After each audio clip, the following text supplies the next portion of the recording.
Hello and welcome back to the GB Fantasy Football channel. Yes, the international break is still going on, but we are getting closer and closer towards that game week 8 deadline on Sun Dream Team. Now, there's only a few internationals left, so I thought it'd be best to look at a few differentials for our teams in game week 8. Before I go any further, if you could drop a subscribe on the channel, that would be greatly appreciated. We're slowly creeping towards 1,300 subscribers on the channel. Hit a thumbs up button as well, as with every Sun Dream Team video, the hope is to hit 100 likes for the video. So if you could, please drop a thumbs up, be greatly appreciated, and hit the notification bell whilst you're there so you don't miss an upload in your sub boxes. Now, without further ado, let's crack on with the video. Always interesting getting back into the swing of things after a small break during the international hiatus, as you will. There's still been a few uploads out on my channel over the international break, so if you've missed them, go check it out. We looked at a few statistical based videos, breaking down the stats, breaking down the data, and seeing where our points could be had. Now, with all Sun Dream Team videos, there will be a code down in the description below for my Sun Dream Team League. We've got over 450 members now, so do go check it out. Go join, it is completely free, and if you are in the top 10, when I do make these videos, you will appear in a future upload. Now, this is a Game Week 8 huge differential video. Now, many of us would have sat there looking at our teams over this international break, doing a little bit of tinkering, a few transfers along the way, seeing how far our budget can stretch. Now, in this video, every player will be below 10% ownership. To me, anything below 10% is a huge differential even now still. Of course, the lower you get to 0, the more you're going to benefit from a huge points haul. But anything I think under 10% currently is going to boost up the leaderboards massively. So we're going to start off with the goalkeepers, work our way through defenders, midfielders, attackers, seeing who the best potential, not game breakers, but slight differentials are along the way. Now, as you can see by the graphic on the screen, we've got 5 of each player from each position. Starting off with the goalkeepers, we've got Nick Pope from Newcastle, Sanchez from Chelsea, Matt Sells from Nottingham Forest, Donnarumma from Manchester City, and Emilio, I think it's Emi Martinez from Aston Villa. Wow, really tricky. All the players in this video are going to be from European-based teams that will have doubles in Game Week 8 and will be in the Conference League, Europa League and Champions League going forward. Yes, in Game Week 9 they will have Carabao Cup games, not European doubles, so potentially you might want to differentiate there slightly, but to me, you want to set and forget your team. You want to keep players in place so you can potentially save those transfers going forward. You're not always fighting against the tide. To me, the 5 goalkeepers on the screen are the best under that 10% ownership bracket currently. Now we'll go through the players. Nick Pope, 4.3 million in price, 28 saves so far this season in all the games he's played, goals conceded 7, total points 60, and average points of 6.7 per game. Now, the goals conceded in the column for the goalkeepers are across all competitions that they've participated in this season. So for Pope, he's yet to participate in the Carabao Cup, so his fixtures are strictly Champions League and Premier League based. Very good statistics there. 28 saves really does stand out, but we'll get to that in a little while. Sanchez, 7.5% ownership, 3.7 million in price, 19 saves, 10 goals conceded, 30 points overall with an average of 3.3 per game. Matt Sells, 7% ownership. I know quite a few of you would have gone for him at the start of the season because of his form in the last campaign. Currently, Nottingham Forest are yet to reach those heights, but there might be a slight change within that in the near future. 2.8 million in price, a very cheap asset and a potential route into the European goalkeepers. 28 saves, exactly the same amount as Nick Pope on this list. Big save percentage, but not as many clean sheets. 17 goals conceded compared to Nick Pope's 7. 10 more overall in all the fixtures that he's played. That is a massive amount of goals conceded by Forest. 21 points overall, so not a very good return, and only 2.3 points average per game. Donnarumma, of course, fresh to the league, didn't play all of Manchester City's fixtures. He missed a few at the start of the season with James Trafford playing in goal for City instead. 3.7 million, 8 saves only. As I said, he has missed a few games, so that does have to be taken with a pinch of salt. 4 goals conceded, which it's not many, but for Man City, you'd hope their defence slightly tightens up a smidge. 27 points overall and 4.5 points per game, which is really good for a potentially 3.7 million goalkeeper. It does look like he will be going up in value slightly this week. And the last goalkeeper on the list is Emi Martinez, 0.8% owned for the player base overall. 4.2 million in price, which I was quite surprised with. That's on the higher side of things. With him missing a few games so far in this season, I thought it would have been lower, but looking at it in hindsight, he hasn't actually been taken off in the games. He's actually missed them from the start, so those wouldn't have affected his price by him being brought off. Only 10 saves as well, which just goes to show that Villa do have a very tight defence, with 4 goals conceded as well so far in all the games he's participated in goals, so he would have missed out on a clean sheet or two in the Europa League. I think it's just 1 clean sheet currently. 19 points overall, a very low amount, which is why it surprised me that he hadn't actually been reduced in value a lot more than I thought he would have, and 3.8 points average per game. So there's a lot of spread on this list. You've got a higher ownership at the 7.8 range for Pope, 0.8 for Emi Martinez. Pope slowly creeping up in value. To me, 4.3 million is on the high side of things. That's for when we've got 105 million budget. So not 105, I make this mistake quite often. 55 million budget and above for Sun Dream Team. Currently, I'm about 53.5 to 54, so not quite there yet for that premium goalkeeper. Yes, he makes lots of saves, and yes, Newcastle are keeping a lot of clean sheets. 60 points overall shows that he's been an incredible asset so far this year. If you can get there, if you can stretch that budget a little bit further, I do think he's a really good option and offers a very stable route into that Newcastle defence. Ramsdale will probably play the Carabao Cup game in game week 9, but around that, I think Pope's minutes are slowly becoming even more solidified than I thought they already was. Sanchez and Donnarumma in that mid-range category, and Matt Sells offering a very cheap route into the European doublers. As I said, 28 saves overall, which is an astonishing amount. I thought Forest would be very sealed at the back, very defensive orientated, but the change of manager to Ange, and potentially, this is why he's on this list, a change of manager to Sean Dyche going forward if the fixtures and results don't pick up for Nottingham Forest. I think that could actually take Forest defensive assets back into a better round for us to pick from. So lots of options on there. Have any of the goalkeeper options taken your fancy so far? Leave a comment down below on what you're thinking. Following on from the goalkeepers, we do have 5 more defensive assets that could potentially be making their way into your teams as big differentials. We've got Matty Cash from Aston Villa, Chris Richards from Crystal Palace, Kieran Trippier, a potentially new one that's come onto our radar in the last few weeks at Newcastle, Nico Williams at Nottingham Forest, and Reece James, a player from yesteryear on many fantasy games, slowly working his way back into our thoughts from Chelsea Football Club, of course. 6.8% owned for Matty Cash, 3.9 million. And on this one, we've got slightly different data. We've got bonus points earned and tackle points earned so far throughout the campaign. To me, if you're picking a defender, bonus points and tackle points are very important. Of course, we always hope for those clean sheet points. They're the ones that really boost up our rankings and really catapult us into those big digit hauls. But to me, the bonus points and tackle points keep your defenders ticking over, even when they're potentially not getting the clean sheets that we're all hoping for. If you're looking at your defensive assets and they've got 2 points or 3 points, to me, you're always disappointed. Whereas if you're seeing them in that 4 to 6 range despite conceding a goal in that game week, you're quite happy with the return. So to me, 3.9 million, 4 bonus points so far over the season. This is in all competitions. 3 tackle points for Matty Cash. I actually thought this stat would be a little bit higher for him, considering he's quite a combative fullback. 55 points overall, a very good return, and 5.5 points average. They've had a few injuries in that right back region that's not really enabled them to rotate too much at Aston Villa, so his minutes have been a lot higher than many would have suggested. Chris Richards, 2.7%. Maybe not the flavour of the week when people are selecting a Crystal Palace defender. I think a few might go for Lacroix or Mark Guéhi or Daniel Munoz in that back 5. But to me, Chris Richards offers quite a few different avenues.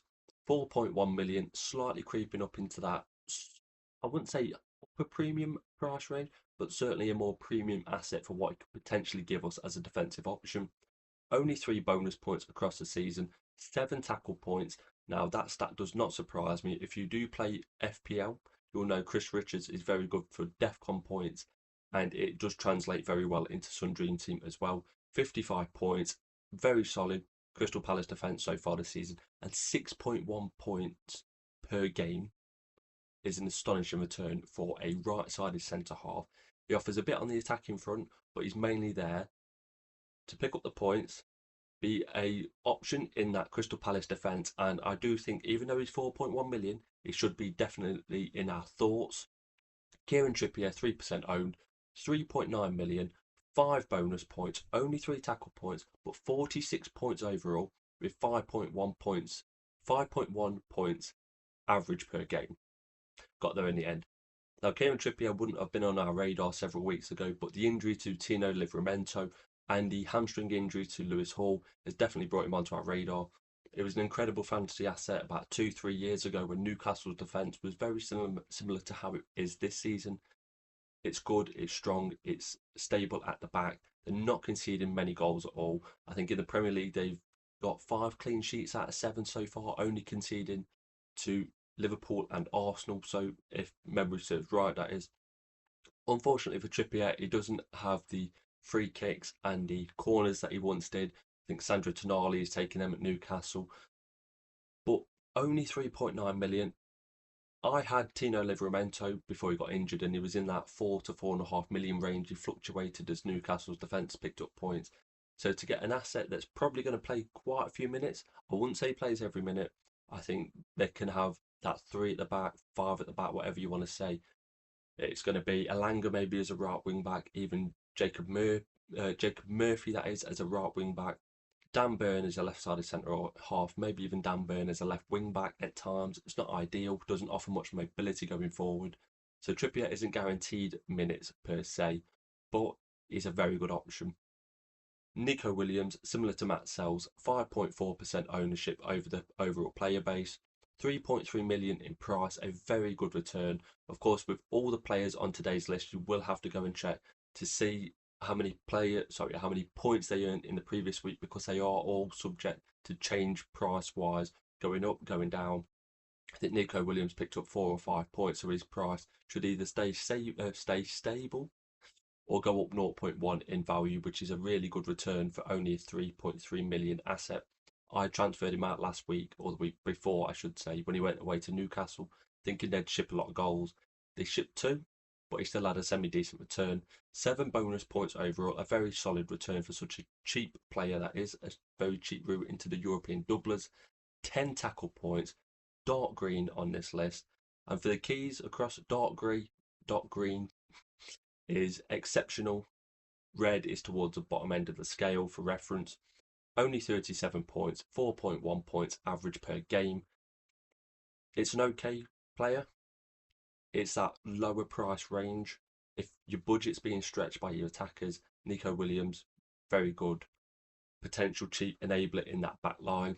And finally for the defenders, Reece James, 5.8% owned, 4 million in value, 6 bonus points so far this season, only 3 tackle points, 33 points overall, which will be heavily affected by his rotation at right back, his swapping and changing of positions. In the last game, we all expected Reece James to start in midfield and Malo Gusto at right back. They switched it up. Reece James started at right back. Gusto was slotted into midfield when they played when they played Liverpool, that was. Only 3.7 points average per game. If Reece James could stay fit, I mean, that's the sentence that we say many a time when it comes to fantasy games. If he could just stay fit, be incredible. I think on this list, he is probably the weakest one out of the 5, but all it takes is one injury to someone like a Malo Gusto. Reece James is slotting in. He's on set pieces occasionally, not too often compared to yesteryear, but with 6 bonus points overall, he's very much ticking along quite nicely. To me, on this list, the one that stands out is probably Nico Williams at that lower price range, and probably Chris Richards, because Crystal Palace defence is looking very solid. For the midfielders, we've got 5 more options consisting of 2 Newcastle players, an Aston Villa option, and a Tottenham player. Yes, a Tottenham player, and a Crystal Palace asset that many of us are probably looking at for a few weeks leading up to game week 8. First up, we've got John McGinn, 2.6% ownership, 4.5 million. Really quite pricey. 4 shots on target overall. These stats are slightly different from the defenders. We've gone for shots on target and goal involvement, similar to the defenders with their tackles and their bonus points. To me, shots on target, goal involvement, you're seeing how far forward your attackers are getting. Yes, they can pick up bonus points along the way, but to me, if you're picking up someone like a certain player on this list, we'll get to him in a little while, and he's offering basically a striker-like returns each week, that's good for me. John McGinn, 4 shots on target, 4 goal involvement so far. He did go on that 3-goal scoring streak that has now ended, unfortunately. 57 points overall for a player that at the start of the season, I'd have been surprised to see him in any one of our squads leading into Game Week 1. Very solid return. 5.7 points average per game. Bruno Guimaraes, 3.3% ownership. I've gone for him over Tonali on this one, over Tonali in a previous video, so it's nice to show a bit of light and shine a bit of light on Bruno Guimaraes and his positive performances. 5.1 million in value, similar to John McGinn, slightly getting up there in value towards that premium end price range. 4 shots on target throughout the season so far, 5 goal involvements, 56 points, similar to John McGinn, just 1 point less, showing a really solid return so far. 6.2 points average per game. Now, if you're looking at that from a subjective point of view, 5 million, let's say, 6.2 average, I think that's a really good solid return. On to the second Newcastle asset, and many of you would have gone for him in Game Week 7. Personally, I got him in Game Week 6 ahead of his 0.3 rise after the Carabao Cup. He then got a second 0.3 rise after his double penalty performance in the Champions League in Belgium, that was. I think he's going to get 0.2 or 0.3 decrease going into Game Week 8, unfortunately. But for me, he's probably going to be a keep. 4.9 million in price, 10 shots on target, which is an astonishing return considering he was banned for several games after his sending off against Liverpool at the start of the season. He's one to watch. 4 goal involvements. Of course, 2 of them were penalties, so you do have to take that with a pinch of salt. But we are getting a penalty taken, normally a minutes monster. That is also to be taken with a pinch of salt, considering he did get brought off after 70 minutes, and it does look like Newcastle are slightly, just ever so slightly, managing his minutes. 52 points total is a ridiculous return. He's played 3 or 4 games less than most players on this list so far. So if you could take that into consideration, maybe he would have had a penalty or so in those games. 7.4 average points per game. Ridiculous. Which is why on this list in total I've gone for shots on target and goal involvement. Shots on target alone, he's picked up 10 points. He's picked up a quarter of Ismaila Sarr's points in his entire season so far. We'll get to him in a little bit. Sarr's picked up 39 points.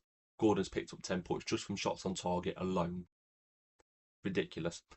Palhinha of Tottenham mainly plays at the base of the midfield 3. 6.1% owned over the player base. Only 3.8 million, so definitely fits into that category of budget enabler. 3 shots on target, 3 goal involvements, and they are all 3 goals as well. So every shot he's had on target it's just been a goal. His accuracy is incredible, evidently.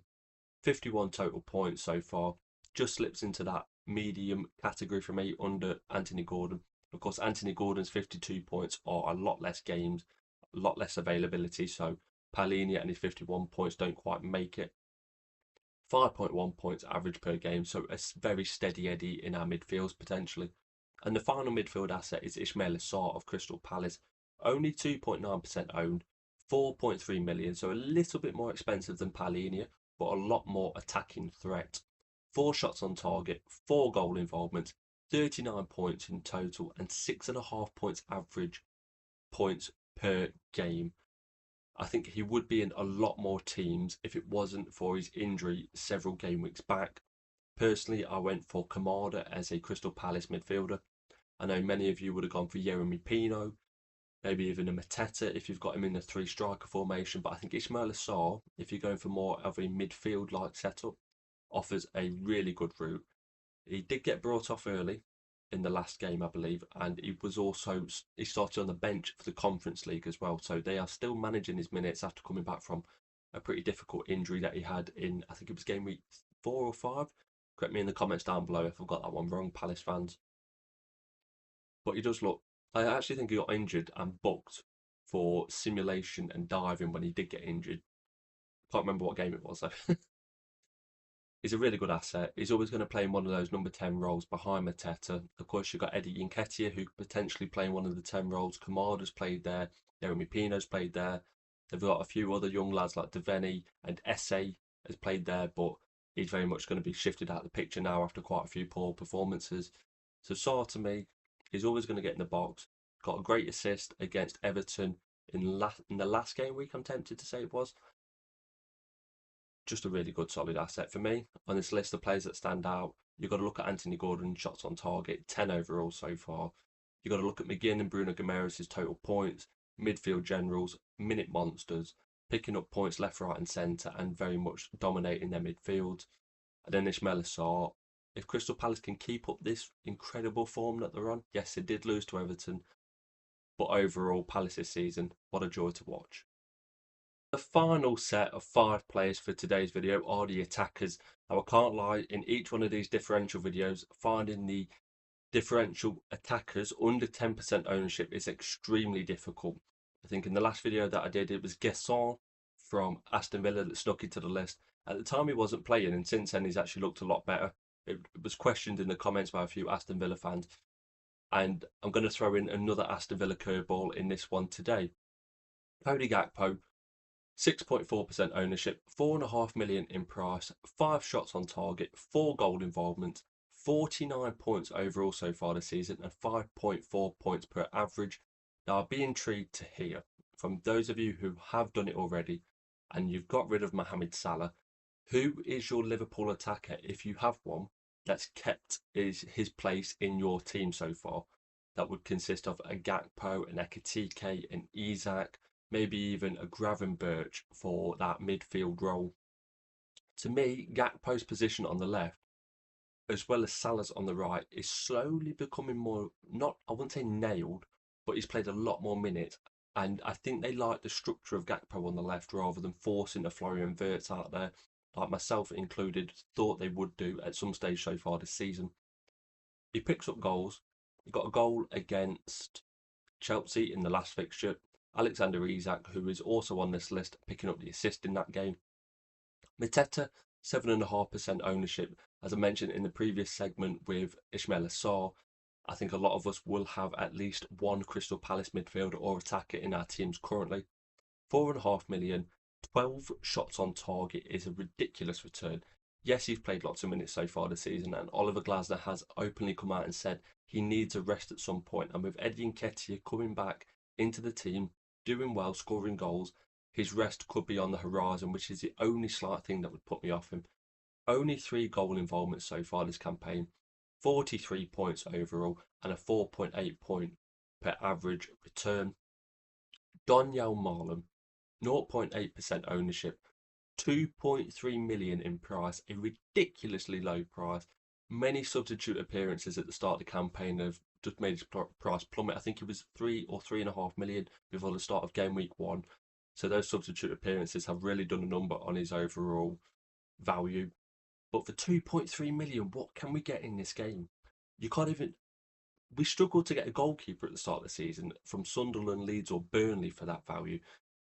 Yes, Marlon won't start every game. That is his downside. He's challenging for minutes on that right-hand side, starting up front in some games where Watkins is rested. But for 2.3 million, is he worth that gamble? It's still to be seen. 4 shots on target, 2 goal involvements, which is on the low side of things. And both of those 2 goal involvements were in his last game at home to Burnley, scoring twice in that fixture. So he is in line for a 0.3 rise in going into game week 8. So that is something to note for you budget builders out there. 29 points overall. The majority of that would have been in that fixture against Burnley, and only 2.9 points average per game. A lot of substitute appearances, but not the most sturdy of starts to the campaign. But for 2.3 million, is he worth the gamble? Alexander Isak, 8.8% ownership, 6 million in price still, 4 shots on target so far. Of course, he missed a large chunk of the start of the season as the negotiations were ongoing with Newcastle over his transfer. 2 goal involvements, got an assist against Chelsea in the last game for the Gakpo goal, and got the goal in the Carabao Cup against Southampton. Took that quite well. very Alexander Isak-esque, if you will. 23 points in total, 3.8 points per game average. Will he start? Personally, from a subjective point of view, just watching Liverpool, not being a fan, I think their front line, when everybody's fit, is going to be Gakpo on the left, Salah on the right, Isak up front. Yes, Ekitike started the season really well. He scored lots of important goals. But you have to get Isak in that team. You brought him to the club to play big Champions League fixtures, to start him in the big fixtures. And when he's fit and up to speed, which he should be, despite him not being up to speed match fitness wise, still looking off it for Sweden, I think he's still going to be thrown into the Liverpool team, especially with their lack of goals over recent weeks and just positive results in general. 3 back-to-back losses. I think he might be one just to keep an eye on once again. Once he gets fit and firing, we're probably going to want him in our teams. If that's instead of Salah or with Salah. I think with Salah you're looking at 13 million for 2 Liverpool attacking assets, so I probably wouldn't go down that route just yet. But Isak, I just want him to do well, so he gives us a much needed thought on Salah versus Isak versus Ekitike. Is that what we want, or is that too much doubt? I'll leave that up to you, viewers. And Igor Jesus from Nottingham Forest, 1.7% ownership. Similar to Marlon, only 3 million in value, an incredible just price point to get a third attacking asset in. 8 shots on target, 4 goal involvements. I think they have all been in the Carabao Cup and the Europa League. He's yet to return in the Premier League.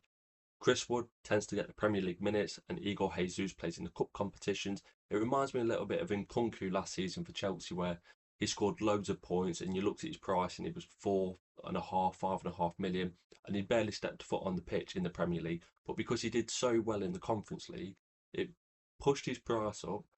He was scoring points, kind of off the radar, and it just became one that you could never really go for because he wasn't starting both sets of fixtures. And I think Igor Jesus might be that. But if it's a change of manager, maybe the old Sean Dyche 4-4-2 with the little and large combo up front with Chris Wood and Igor Jesus might come into play.